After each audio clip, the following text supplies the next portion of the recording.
The host of the More We Know podcast for the Gen Zs and Millennials. I know I say that. I say it's for the Gen Zs and Millennials. And yeah, although that is the focus, this podcast is really for anyone. But I look back at my time in college and I wish I had something like this. I wish I had a podcast where I could learn from mentors or experts in their industries or, fellow Gen Zs that are talking about real world topics, that are talking about what is a credit card APR, what is investing, what does all this mean? What's going on, everybody? Welcome back to the More We Know podcast. My name is Meer. I am your host. The More We Know podcast is a podcast for a mentor in your pocket. The goal is in an hour or less to provide you genuine value and mentorship from experts all around the world. Today's guest requires no introduction. So today on the More We Know podcast, we have Mayor Francis Suarez, the man, the myth, the legend. Francis Suarez is the mayor of Miami. Who's familiar with the beautiful city of Miami? I'm sure you guys are all familiar with the mayor. The mayor has a phenomenal career path, a phenomenal story, and what the mayor is doing right now in Miami is unmatched. He is building not only a Silicon Valley, not only a Wall Street, but a community. So college students, if you're watching this and you're looking for internships and you want to join an exciting tech scene, check out Miami. The mayor of Miami is building a world-class tech scene in Miami. So you guys need to tap in and check it out. What he's doing there is phenomenal. Today on the podcast, we teach you how to become the mayor of your own life with principles from the mayor of Miami, who tells you how to deal with negativity, how to stay focused, what his career path was like. He goes into detail about that, and I'm so thankful to the time that he spent today to provide you guys this insight and value. So welcome to your mentor in your pocket. Today, your mentor is the mayor of Miami. My name is Meer. I'm the host of the More We Know podcast. Let's get right into it, guys. Welcome to the More We Know podcast with your host and social media influencer, Meer. Gen Zs and Millennials. Welcome back to the More We Know podcast. Today we have an exceptional guest who doesn't even really need an introduction, Mayor Francis Suarez. Thanks for being on today. It's an honor to be here with you, and thank you for having me. Absolutely. So to get really right into it, it's just, you're the mayor of Miami. You have such a high profile job, but before getting into that, can you walk us through, because this is for the Gen Zs and Millennials, maybe your college life? I know that you graduated top 10% of your class at FIU and you got a bachelor's in finance, but can you talk about that journey and going to college? Yeah, I mean, I like many in Miami, decided that we wanted to, I wanted to get a college degree and even potentially a postgraduate degree. I ended up going to law school at the University of Florida, and I went to FIU for studying finance. So, I was kind of a late bloomer. I didn't really take school too seriously in high school. I like to play basketball and I like to have fun. And I didn't really start getting serious about school probably until I was a sophomore in college.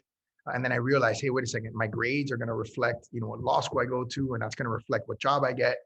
And so I started putting it into hyperdrive and was able to, salvage an otherwise pretty average collegiate career.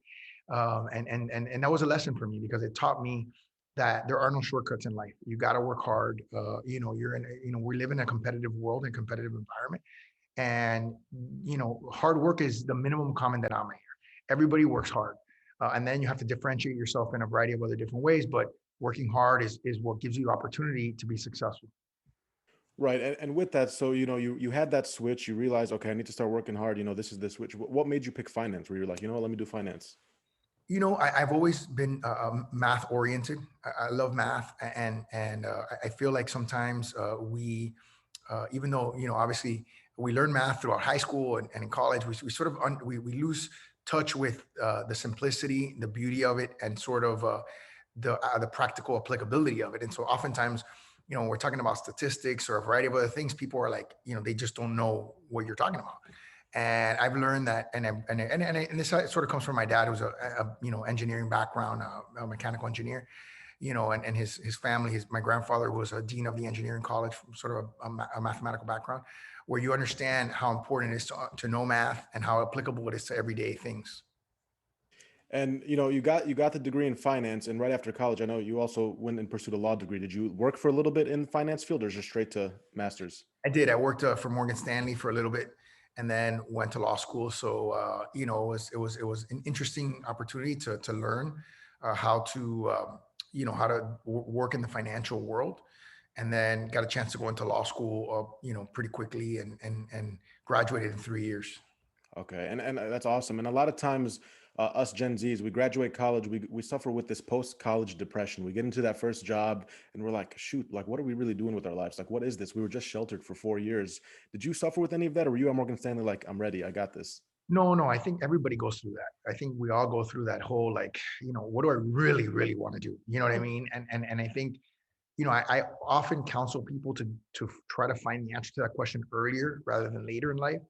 And the second thing I usually counsel people is, and something that now is very natural to me as an adult is do your due diligence. You know what I mean? If you think you want to do something, do your due diligence on that profession. Do an internship with a law firm if you want to be a lawyer. Do an internship with with a political person if you want to be in politics. Really understand what it's like, because what you usually are getting is the TV dramatized version of it. You know what I mean? Like every lawyer is not like in court every day. You know what I mean? In a trial every day. You know what I mean? Every police officer is not, thank God, firing their weapon every day. You're not chasing people down every single day. So you really need to understand what a profession is like, and if it really actually pushes your buttons. And I've always felt that if you do what you want to do as opposed to what you feel like you have to do, you'll be more successful. That's great advice. Just being able, do what you want to do instead of just being what society thinks is status quo. So at Morgan, when did the transition happen for you? Where like, hey, I want to go pursue my law degree.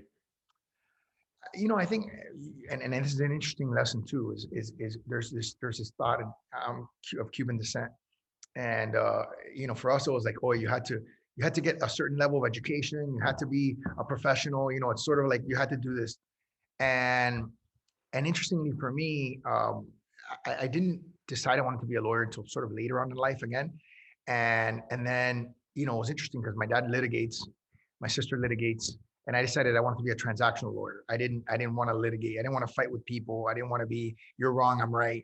I wanted to bring people together and make things happen, which frankly has helped me a lot in my political career, where I've been able to negotiate things and bring people together and get things done, and understanding that the sum of the independent parts is greater oftentimes, than the independent parts separately. So for me, being a transactional lawyer, I think has helped me a lot in being effective as a leader. And would you say also, of course, the transactional lawyer that impacts too? Did the degree in finance maybe help you a little bit? You're doing a lot of different things in Miami Oh, now. absolutely. No, no, you have to understand finance. I mean, you have to understand, how, first of all, in real estate, that's 45% of our revenue in the city, real estate value. So understanding real estate, the way it works is important. But finance, I mean, we're borrowing money. We have to capitalize different projects. We're often analyzing projects and determining whether it's a good deal for doing a deal with a private sector person. So understanding finance is crucial. Okay, and what do you say to these college kids, this generation now? They're seeing these influencers on Instagram that are saying, "College, man, it's not worth it. The debt." What do you say to that? I think everybody has a different path to success. You know what I mean? And some people are more traditional than others. I think sometimes when you take a less traditional path, uh, it's glorified, but and you can be successful. Like there's success stories of people that have done all kinds of different things.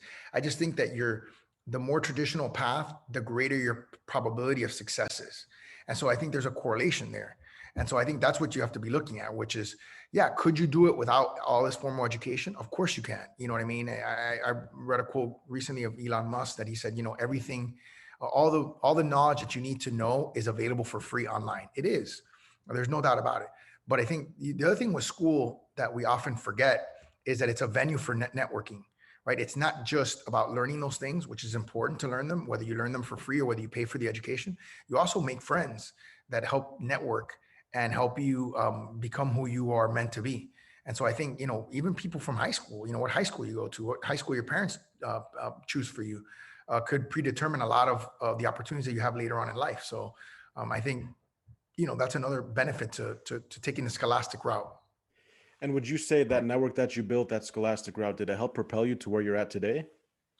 Oh yeah, I mean the friends that I have, I'm very blessed. I have great friends, and they've given me an opportunity, through helping me in my campaigns, for example, for free, to be able to compete and have an opportunity to lead and have an opportunity to run a corporation, a government like this. And so, yeah, without a doubt, work for me. People that I can rely on, that I can sort of peel away from this job and know me for who I am, and will always treat me that way. They've also been a support in terms of when I needed manpower for campaigns and things of that nature. So I absolutely stand on the shoulders of so many people, my wife, my friends, my family, and others that have come before me. There's no doubt that they're a big part of it. Yeah, absolutely. It makes total sense having that support system, the just the network that you've built there. What made you, other than, there's so many obvious answers of why someone would want to become mayor. You're doing amazing things, but what made you really want to become mayor? I was a councilman. I was a commissioner for 8 years, and I got in the city when things were really really bad. And we helped turn it around, and so I love that challenge. I love helping people. We have a board in my office where we put up all the letters of the people that we've helped that have written us letters. I feed off that. That it's a different kind of compensation, if you will, and it's a compensation that's not monetary, and it's exciting for me. So I mean, those are the reasons why I decided I wanted to be part of public service, and it's been great. It's been a great challenge. It's been a lot of fun. Not every day is a good day, like anything else in life, but it's something that I feel gives my life meaning. Yeah, and the key is, you're smiling every day because you're helping so many lives in that Absolutely. process, which There's is no the doubt best. about it. That's a huge, huge, huge part of it. So one of the things with leadership that I think is a struggle is the unknown, the challenge of the unknown, right? As a leader, that's one's greatest fear. I know you've been asked this on plethora of interviews, but COVID-19 hit. Everything was scary. People were losing jobs, restaurants closing. It was just so much ambiguity. We didn't know what was going on. What was the greatest challenge for you specifically as a leader of a great city like Miami in COVID-19 and how? Well, if you look over your shoulder, you have a picture of Michael Jordan, sort Yes, of. sir. Yeah. And he always used to say he loved to take the last shot, and that doesn't necessarily mean the last shot always went in. But you have leaders often have a different DNA, and that DNA pushes them towards risk, pushes them towards difficulty, pushes them towards challenges, and people who don't want to lead don't necessarily want to take the last shot, right? And so I think in COVID there was no playbook, there was no right answer. You have to, and by the way, there still isn't. Right now we're making sure that everyone can be vaccinated to the extent that they want to be in our community, and hopefully at some point in the next few months, COVID will be behind us, God willing. But there is no playbook. I just had to follow my instincts. I happen to be religious, so follow what I felt what was morally right, and that's it. And those are the things that guided me throughout this process. And I think the city has done a good job of balancing protecting lives with obviously making sure that our people can provide a livelihood for themselves. Absolutely. Absolutely. What you've been able to do, it's been a terrific job. And actually, I'm in Chicago. So many of us Chicagoans are leaving to you guys. You're taking On us. over, man. This is not a virtual background. That's real life. That's real Yeah, I life. can't beat that. Well, I'm looking here at snow, so I'm jealous. There you go. So, one thing my generation specifically we suffer with is the critiques. We deal with so much, people naysayers. They call them haters and that negativity. I know as a leader on the biggest stage, there had to be some critiques. How did you manage those during this time, where someone's saying, "Mayor, this, that"? Love that question because what's interesting is it's like public speaking. And people often say, "Oh, how can you be a good public speaker? Why are you a good public speaker? How do you become a good public speaker?" And look, there's a bunch of techniques. You can take a bunch of classes, but at the end of the day, the most probably to me, in my humble opinion, uh, the best way to become a public speaker is to do it a lot. In other words, the more you do it in more situations, the easier it becomes because it just becomes natural. Just like we're having a conversation right now. The same for criticism.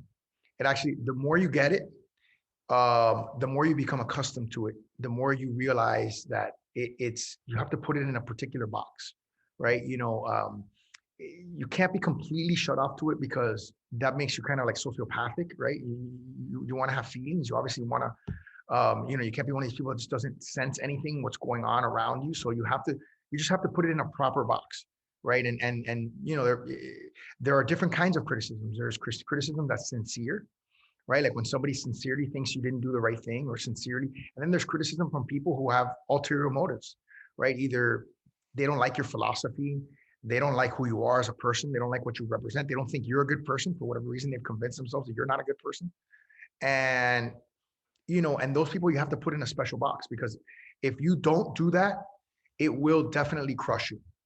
And you've got to understand that. You got to understand oftentimes that it's not personal in the sense that it feels personal, and it is personal.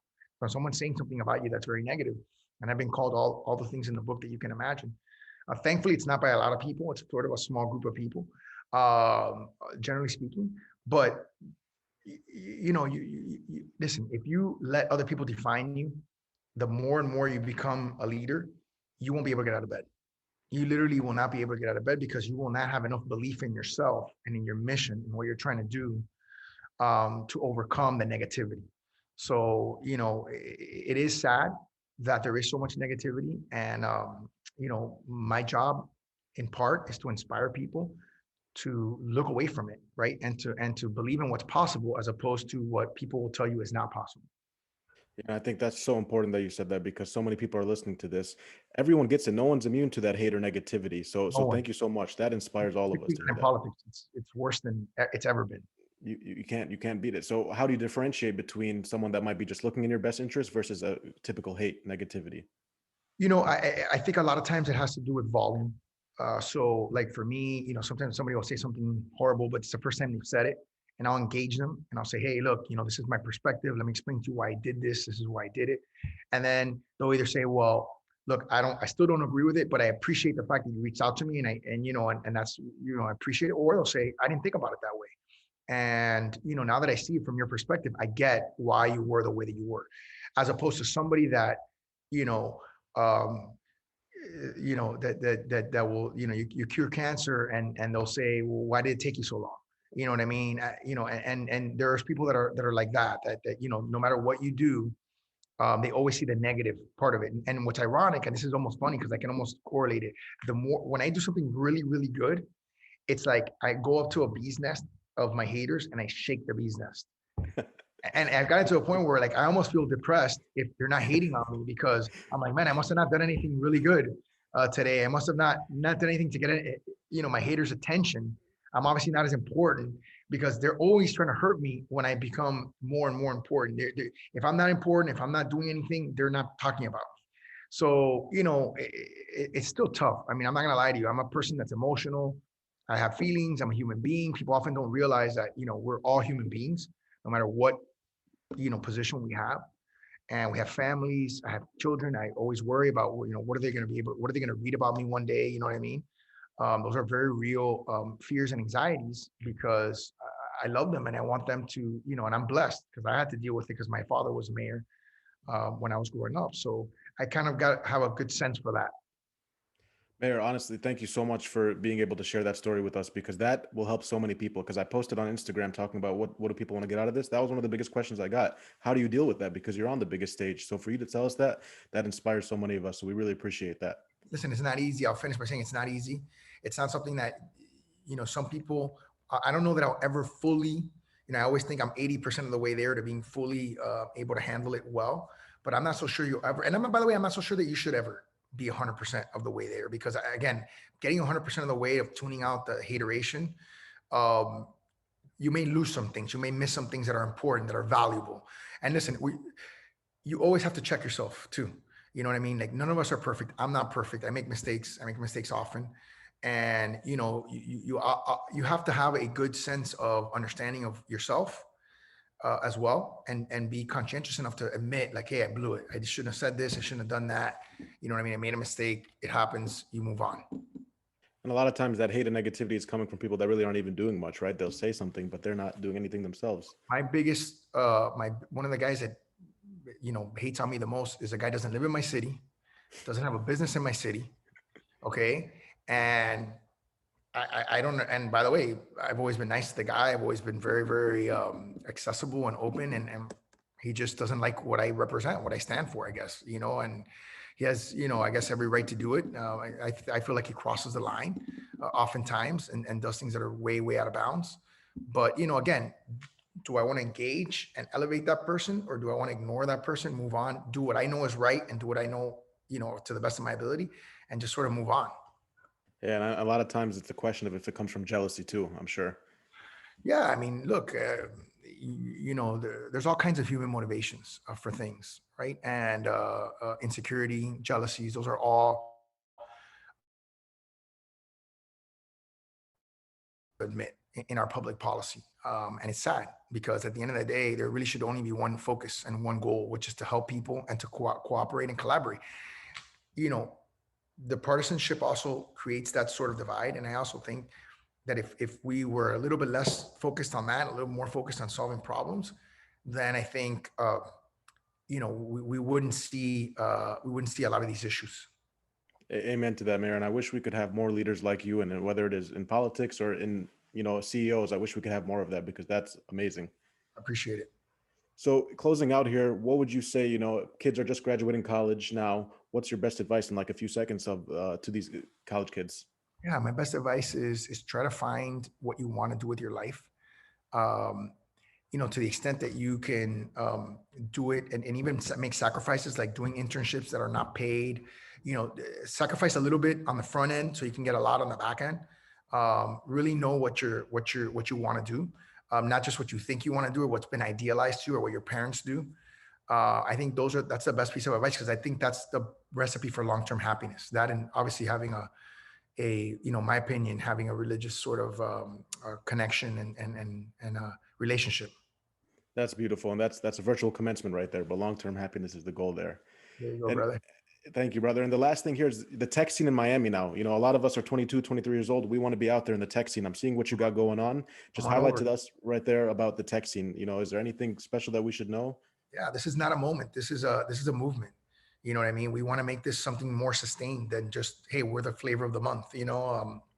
Obviously the month of December, I got a tremendous amount of traction just for asking a very simple question: is how can I help? How can I help change the narrative on Miami? How can I help bring Silicon Valley companies, founders, VCs to Miami? And I think it was refreshing because it seemed like nobody's asking that question. Nobody in politics is just saying like, "Hey, how can I help you?" And I think like to your other point, people are constantly being critical. They're constantly being negative and nasty, and so few people are just saying, "Hey, man, how can I help you?"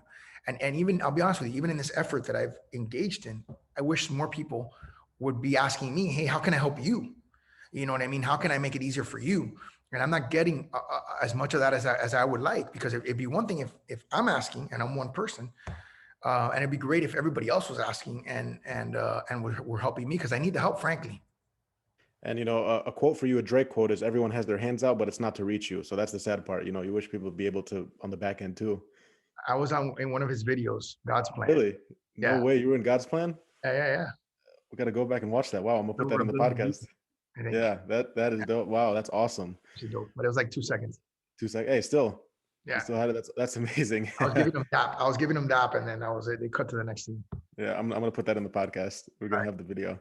I appreciate that. Well, that's awesome. We want to come check out that tech scene because you guys are becoming like a Silicon Valley. So We that's are. phenomenal. We appreciate that. And I got to just tell the people, I saw a video of you one time giving some citizen like your cell phone number or something, where it's just that just goes to show the type of character you have. That's why we're rooting for you all the way. And you're motivating me and inspiring me and so many Gen Zs. Thank you, and I wish you guys the best of luck. And look me up and find me. And listen, we need interns. So if you Yeah. want to know Okay. what we do, We'll do. And where can they follow you on social media? so it's at Francis Suarez is my Twitter handle. I think I have at Miami Mayor as my Twitter handle as well, and then I also have in Instagram. I think it's at Miami Mayor. There you go. Okay. That's awesome. That is Mayor Francis Suarez. Thank you so much for being on. It's an honor. And thanks for providing us so many gems today. Thanks for having me, man. Thank you. Thank you, Mayor. I appreciate it. Have a good one. Take That was care. awesome. Have a great one. Thanks so much. Take care. Bye.